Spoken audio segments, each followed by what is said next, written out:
Growing up in a family of UMD educators, it was always a dream for Christine Snyder to follow in their footsteps and teach at the university. I've been a UMD kid my entire life. In 2015, that dream became a reality when she became an assistant professor in the mathematics and statistics department. But Snyder, who at the time taught under her maiden name of Falk, quickly watched her dream fade due to what she described as deeply rooted sexism and misogyny within the department.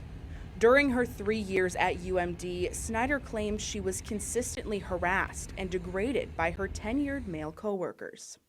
I mean, at the time, for a lot of this stuff, I just blamed myself. I'm like, oh, I must not be working hard enough. I must just need to put in more hours. I must just need to do more.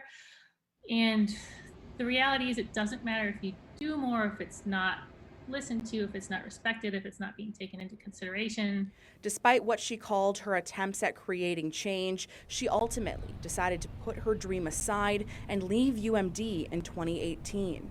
It was heartbreaking. So I didn't think we'd ever leave Duluth. I spent half my life working to go home, and then I couldn't stay. Snyder's resignation then prompted others in the department to come forward with their stories, citing similar allegations of hostility. Eventually, the university's Office of Equal Opportunity and Affirmative Action launched an investigation in 2019. The investigation found the department's gendered attitudes and practices contributed to a hostile and offensive climate that is in violation of university policy. But some female faculty we spoke with say almost 2 years later, they still have not seen any change come to light. And I think some of the men in the department see this as a bit of a game.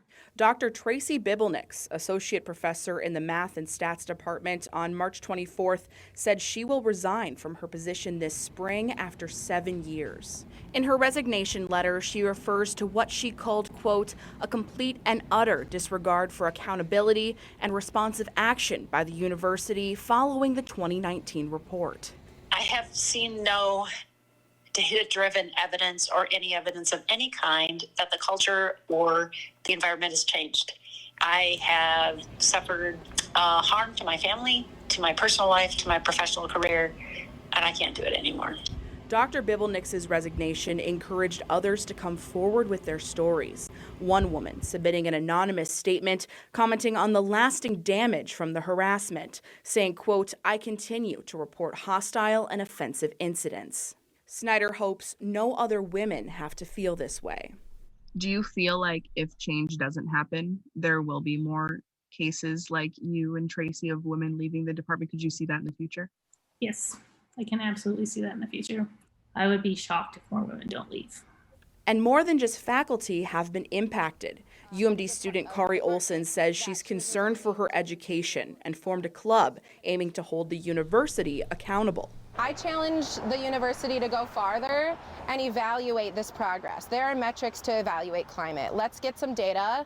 Let's evaluate. Let's listen to the women that work for us. And let's make sweeping reform, real change. Hoping to change the climate for good.